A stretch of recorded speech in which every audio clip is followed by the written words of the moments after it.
El juicio por el crimen de Mariano Ferreira en la instancia final. Antes de conocerse el veredicto, la palabra del principal acusado, el ex secretario general del gremio de la Fraternidad de los Ferroviarios. Allí Pedraza en el banquillo de los acusados. Buenos días, señor. Buenos días, señor presidente. El código... Señores jueces.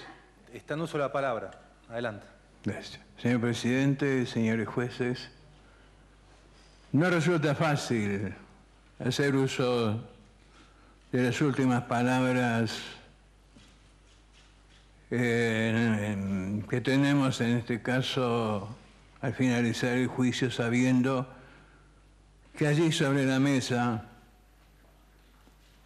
probablemente tengan ya el veredicto final no solo redactado sino también firmado. Probablemente no. Y que mis palabras solo tendrán un valor testimonial. Pero quiero dejar algunas reflexiones antes de retirarnos. Y quiero pedir respetuosamente disculpas a todos los que no tengan las mismas convicciones que yo. Yo soy peronista desde que era un niño, hijo de un ferroviario peronista.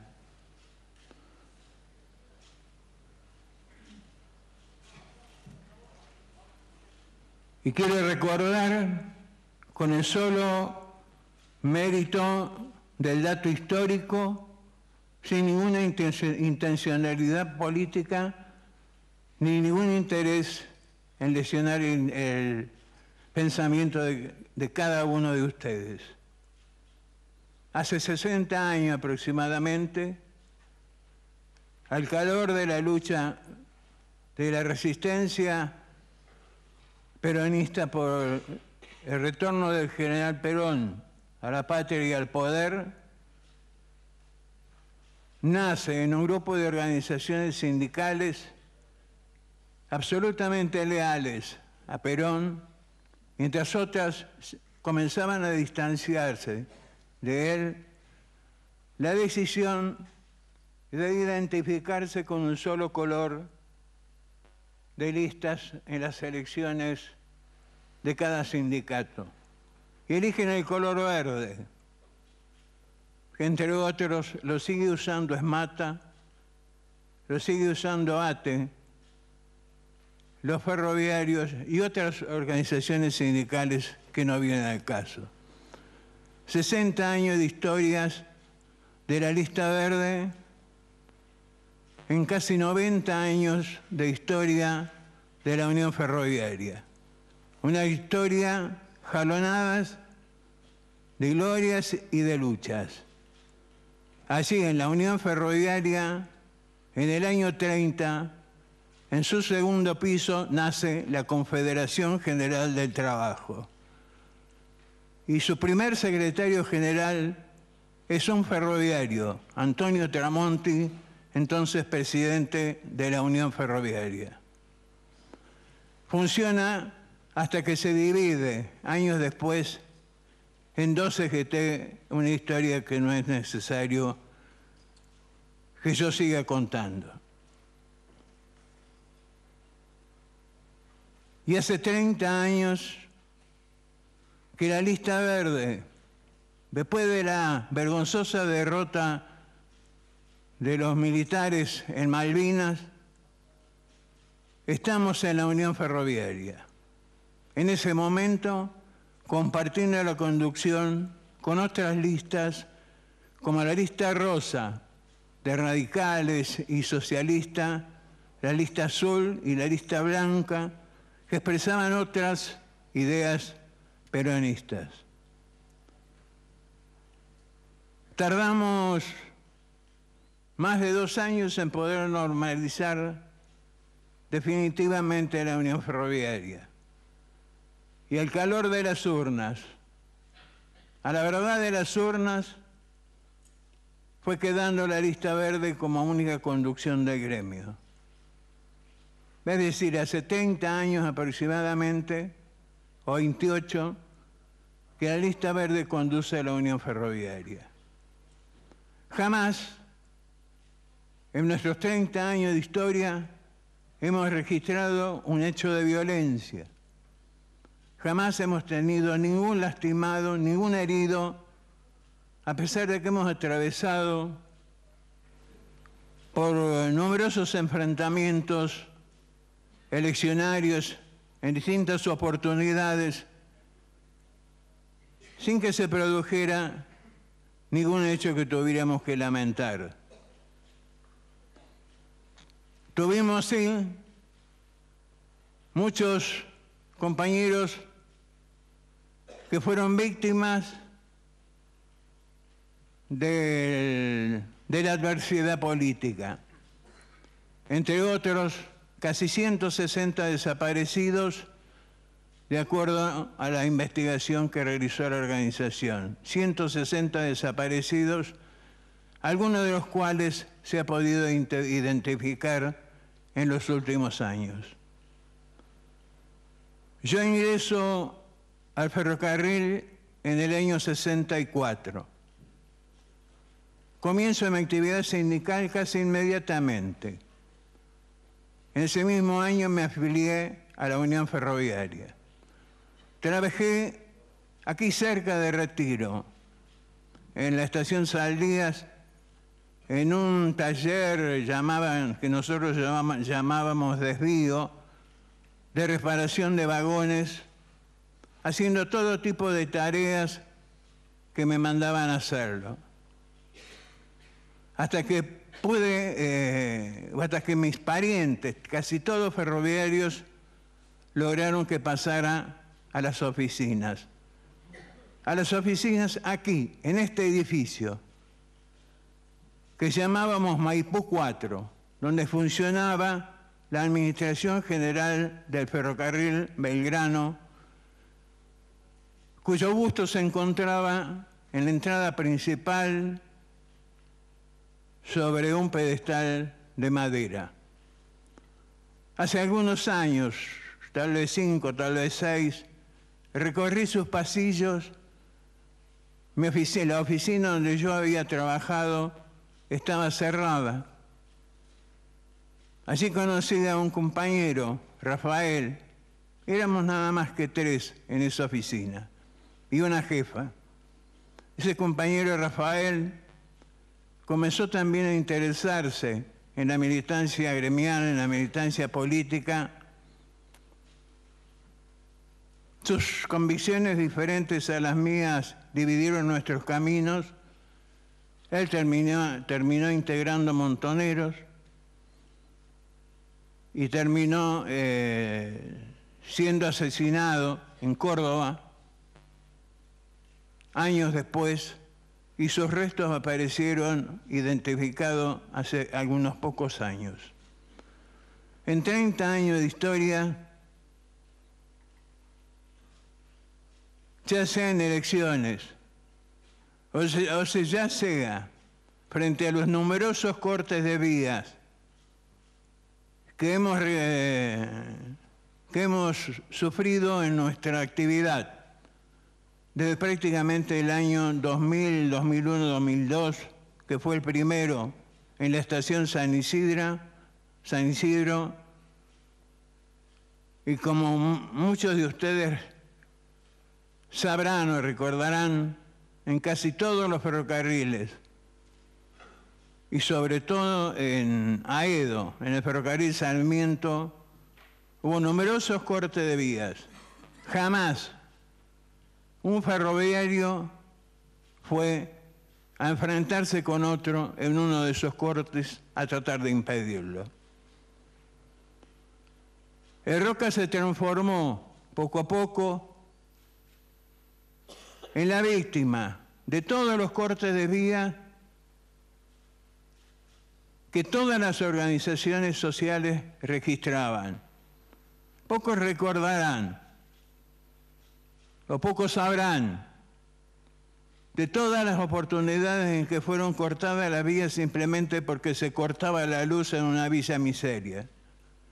O tal vez alguno recuerde los cortes de vía que se efectuaban por organizaciones sociales, exigiendo trabajo, exigiendo dinero, exigiendo bolsas de comida. Jamás tuvimos un enfrentamiento, jamás hubo una víctima que lamentar. Mientras tanto, los cortes de vía en otros ferrocarriles seguían registrándose. Pero fue tanto el hartazgo de nuestros compañeros en el ferrocarril Roca, de que tantas veces nos cortaran la vía, cada vez que había un reclamo o cada vez que había una demanda, tenga que ver con los ferroviarios o no tenga que ver. ¿Cuántas veces el movimiento que en ese momento encabezaba un dinámico Castel cortaba las vías exigiendo comida, exigiendo dinero, exigiendo puestos de trabajo? Nosotros lo único que hacíamos era avisarles a las autoridades que exigíamos que se cumpliera, exigíamos que se cumpliera el convenio colectivo de trabajo, que se cumpliera lo que le correspondía al gremio. De allí en más era responsabilidad del Estado, responsabilidad de las empresas, si les concedían o no les concedían lo que estaban pidiendo. Hubo incendios en la estación Constitución simplemente porque habían cortado las vías. Y a raíz de uno de esos incendios fue rescindida la concesión del ferrocarril Roca y pasó a manos del Estado. Y pasó a manos del Estado. Allí nosotros, todos los tercerizados que tenía en ese momento el Grupo Taselli, lo hicimos pasar a planta permanente, aproximadamente 1.200 trabajadores. Hay documentación en el expediente que demuestra que nosotros no estábamos de acuerdo con la tercerización de las tareas que correspondían a los afiliados de la Unión Ferroviaria prevista en el convenio colectivo de trabajo. Pero las necesidades que observamos y que sin duda afectaban a los usuarios, a los pasajeros que utilizaban ese ferrocarril para trasladarse, nos llevaron a que en un momento determinado firmáramos un acuerdo para permitir la incorporación de empresas tercerizadas, para cortar el pasto, por ejemplo, para limpiar los coches, para limpiar las estaciones, para limpiar los baños, que era imposible, eran de uso imposible para los usuarios en el interior. Hay muchos detalles a los cuales podría hacer referencia, pero en honor al tiempo los voy a dar por sobreentendido.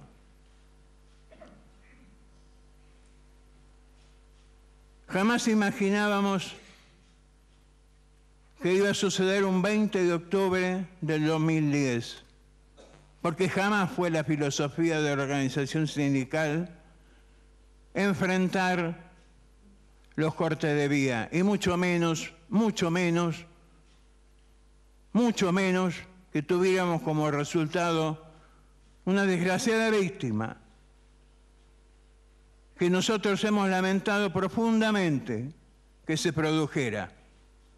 La bala que rozó el corazón de quien también rozó el corazón de todos los ferroviarios y en particular el mío. Jamás se nos hubiera ocurrido a ninguno de nosotros, después de 30 años de estar al frente de la organización sindical, de promover un hecho de esta naturaleza, confiado en el adelanto que le había efectuado el secretario de Transporte el día anterior durante la tarde para que se ocupara el Estado de impedir el corte de vía. Convencido que nuestros compañeros iban a esperar que el Estado se ocupara de impedir ese corte de vía. Convencido de lo que habíamos acordado el día anterior, es decir, el 19, de que no íbamos a intervenir. Yo estaba como un imbécil ese día 20 en mi oficina, como casi todos los días, revisando, distribuyendo correspondencia, firmando documentación y sobre todo firmando cheques del sindicato y de la mutual, de lo que dependía el préstamo de numerosos compañeros, que a veces era para comprar de urgencia un remedio para su familia. Y eso no podía esperar, tenía que hacerlo. Cuando salí y vi en un televisor que estaban realizándose corridas arriba de las vías. Yo he declarado bajo juramento en la Fiscalía al día siguiente, el día 21, y conté exactamente lo que había sucedido el día 19 y el día 20. Y también declaré en la indagatoria cuando fui detenido, el 27 de febrero del 2011. En ambos casos he descrito nuestra absoluta falta de responsabilidad en la lamentable, desgraciada muerte de Mariano Ferreira. Así lo hice bajo juramento. Yo quiero hacerlo, señora de Ferreira, madre de Mariano, desde lo humano, desde el corazón, por la memoria de mi madre, por el inmenso amor que tengo por mi mujer y por mis hijas. Yo jamás promoví, imaginé, ni tuve absolutamente nada que ver con el desgraciado crimen de su hijo, que a mí como padre me duele tanto, me ha dolido tanto como a usted. Hemos pedido justicia para Mariano desde el principio. Hemos exigido que haya justicia para Mariano. Yo estuve a disposición de la justicia desde ese mismo día 20 y el día 21 declaré. No me ausenté del país en ningún momento, ni siquiera de Buenos Aires, hasta que fui detenido. Podría haber sido llamado en cualquier momento a declarar. Sin embargo, lo hicieron cuando me detuvieron el 27 de febrero del 2011. Estuve a disposición de la justicia. Nunca me ausenté. Nunca dejé de prestar colaboración. Lamento profundamente que aquella bandera de justicia para Mariano se haya transformado en una miserable bandera de perpetua para Pedraza, al amparo de la cual se levantan y se promueven candidaturas políticas. Y lamento profundamente que también se haya transformado en una demanda económica cuyos fines todavía falta aclarar muchísimos términos. Esos 5 millones de pesos es a cada uno de los casi 20 notificados, o esos 5 millones, tendremos que prorratearlo entre todos en caso de tener que pagarse.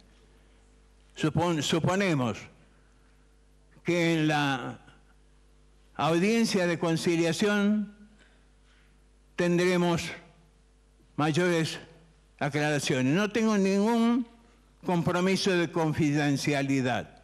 Cuando un sindicato es notificado, sus abogados son empleados